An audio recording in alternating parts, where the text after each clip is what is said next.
Dear students of 8th class, welcome to math class.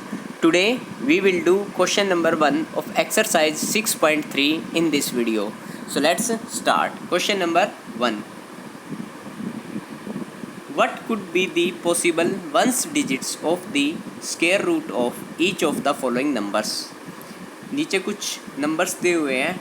Question में पूछा गया है कि इन नंबर्स का स्क्वायर रूट करने पर जो नंबर आएगा उस नंबर के वंस प्लेस पर क्या डिजिट आने की संभावना है. तो आओ इसको शुरू करते हैं. फर्स्ट नंबर में दे रखा 9801. ठीक है. अब हमें पता है जिस भी नंबर का हमें पता है जो नंबर 1 से एंड होता है उसका स्क्वायर रूट करने पर जो नंबर आएगा उसके वंस प्लेस पर या तो क्या आएगा 9 आएगा और या फिर 1. जैसे एग्जाम्पल देखो भाई इसका. जैसे 11 का हम स्क्वायर करते हैं तो हमारे पास आता है 121.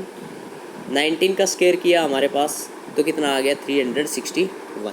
अब हमें पता है ये दोनों नंबर 121 और 361 इसके वंस प्लेस पर 1 है. ठीक है. जब हमने इनका रूट किया तो यहाँ पर जो वंस प्लेस है स्क्वायर रूट करने पर जो वंस प्लेस है यहाँ 1 है या फिर यहाँ पर 1 है और 9 है.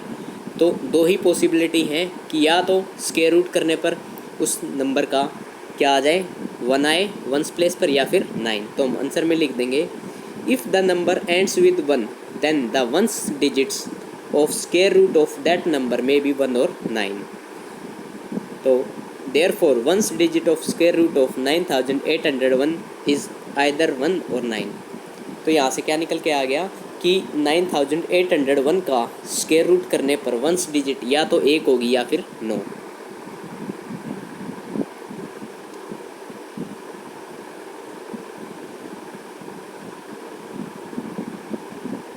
नेक्स्ट पार्ट नंबर 2 हमें दिया हुआ है 99,856.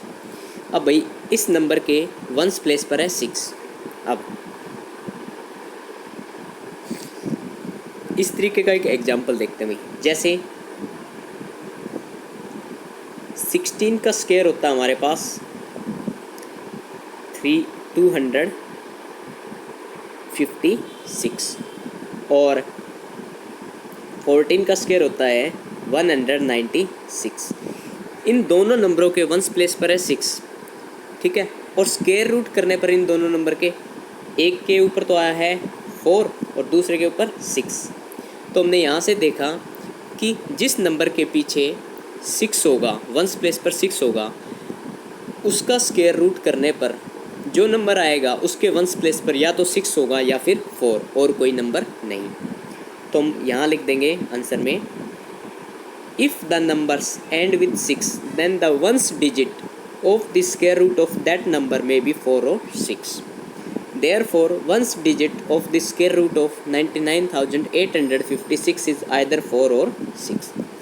तो इस नंबर का स्क्वायर रूट करने पर जो डिजिट आएगी वो या तो 4 होगी या फिर 6.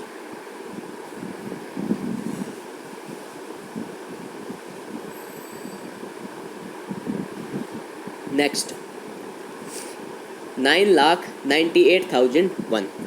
अब भाई इस नंबर के वंस प्लेस पर 1 है और मैंने फर्स्ट एग्जांपल में बताया था कि जिस नंबर के वंस प्लेस पर 1 हो उसका स्क्वायर रूट करने पर उसके स्क्वायर रूट के वंस प्लेस पर या तो 1 होगा या फिर 9. तो सेम आंसर जो फर्स्ट क्वेश्चन का है if the number end with 1 then the ones digit of the square root of that number may be 1 और 9. Therefore, one's digit of the square root of 9,98,001 is either 1 or 9. तो या तो 9 होगा या फिर 1. Next 65,76,66,025. तो हमें ये नंबर दिया हुआ अभी 65,76,66,025. इसमें पूछा हुआ है कि इस नंबर के स्क्वायर रूट करने पर जो नंबर आएगा उसके वंस प्लेस पर क्या डिजिट आ सकती है. देखो भाई जब भी कोई नंबर 5 से एंड होता है, यानी उस नंबर के वंस प्लेस पर डिजिट पर 5 हो, तो वो एक ऐसे नंबर का स्क्वायर होगा जिसके वंस प्लेस पर 5 होगा। एग्जाम्पल जैसे 15 का स्क्वायर 25, 25 का स्क्वायर 60, 625। अब इन दोनों नंबरों के वंस प्लेस पर 5 है, ठीक है, और इनका स्क्वायर रूट करने पर जो नंबर आ रहा है उनके वंस प्लेस पर भी कितना है 5। तो यहाँ से यह निकल कर आया कि इसके वंस प्लेस पर क्या होगा 5। तो हम लिख देंगे if the numbers end with 5 then the ones digit of square root of that number will be 5। तो यानी अगर कोई नंबर 5 से एंड होता है तो उसके स्क्वायर रूट के वंस डिजिट जो होगी वो क्या होगी 5 होगी। Therefore the ones digit of the square root of that 65,76,66,025 is 5। तो इसकी वंस डिजिट क्या आ जाएगी 5। तो बच्चों ये क्वेश्चन आपने अपनी फेयर नोटबुक में करने हैं। आज के लिए इतना ही। Thank you.